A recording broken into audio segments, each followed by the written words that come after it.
other topics on Philippine studies, Philippine literature, musicology, education, in addition to the regularly listed courses. In summary, I developed and kept up the Tagalog program for 17 years at great personal and financial sacrifice. Recently, in 1995, I computed the dollar amount of pay that I did not receive for teaching listed courses, not including independent study. In 1995, it came to $148,000.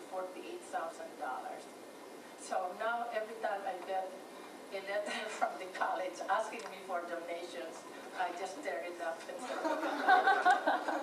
I've done my part. And that was 1995, and I thought, add to that the interest and stock investment income, my golly.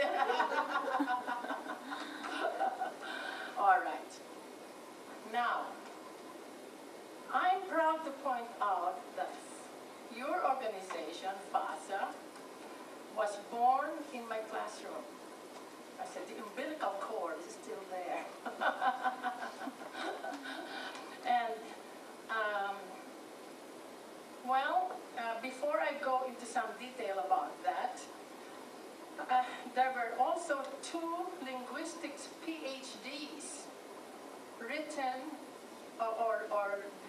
these doctors wrote their dissertations on Tagalog. And both are now professors in their respective institutions, not professors of Tagalog. One is a professor of communication and at Michigan State. And she got that position on the strength of her having worked with me on language and law. That's another story. I would love to talk to you about that at another time. Okay? And essentially, it's not about legalese. It's about linguistic and cultural interference in courtroom communication. And I think I mention this now because I know maybe practically no one here is interested in majoring or minoring in Tagalog language.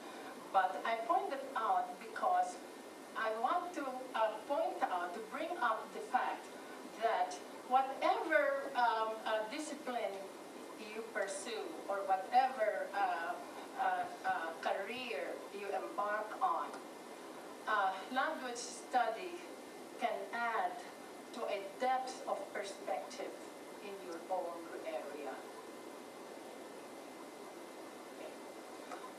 Until now, I'm still on the list of linguists at Michigan, and so I always get announcements of symposia. And there will be a lecture or a colloquium presentation on an American Indian language or on some language you've never heard of, you know. And that's because in this way, a language like Tagalog, for example, or Cebuano, or Ilocano, you know, or Pangasinan, you know, actually reflects certain linguistic universals. You see, so in other words, apart from being able to describe a particular language, the researcher, the scholar, is also able to see in what way or ways this language uses the vast selection of universal linguistic features. Because after all human language have the same pool of features to pick out from. And different languages pick different things, which suits the way they organize the world around them. A little of psychology there, huh?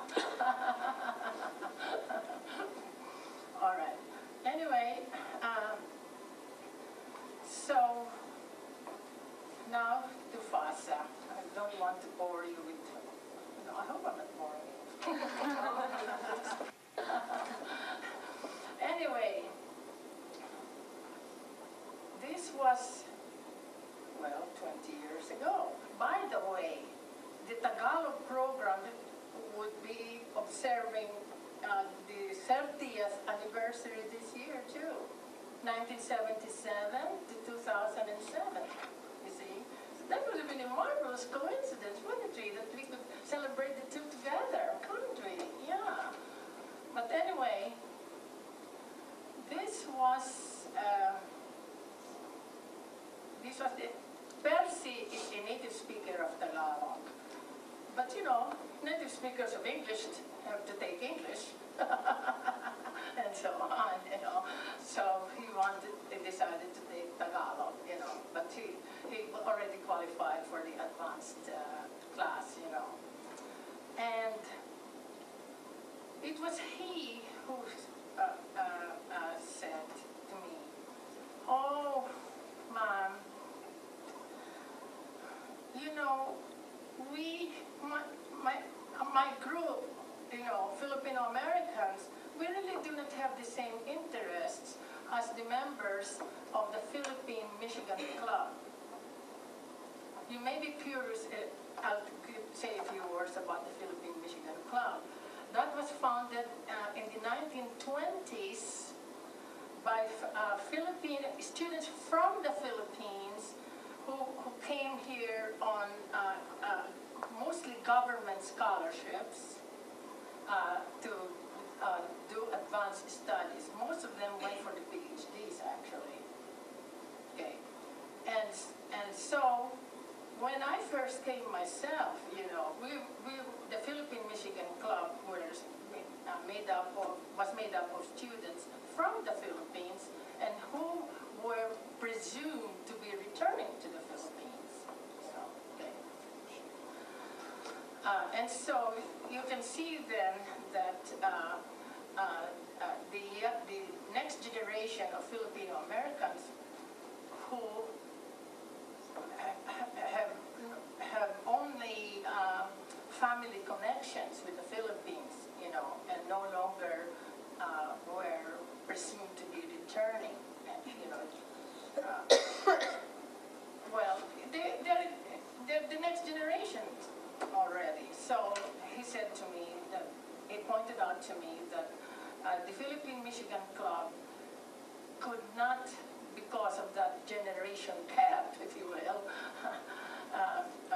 serve their interests and their goals. Okay, that was Percy Herrero. Okay, he's still here, by the way, and he was very thrilled to be in touch with you, and I'm sure you will want to invite him to your 20th anniversary celebration. And then there were two other students in that class, Renato Villanueva and June, I forget what his official name is, June Timban, who's now a judge, you know. And so the three of them got together and went about the business of forming FASA and registering it and all that, you know. And I was the first faculty advisor, naturally. And then they also mentioned Michelle Gatmaitan, and I do remember her well. They were the ones who put it together. But I'm not so sure.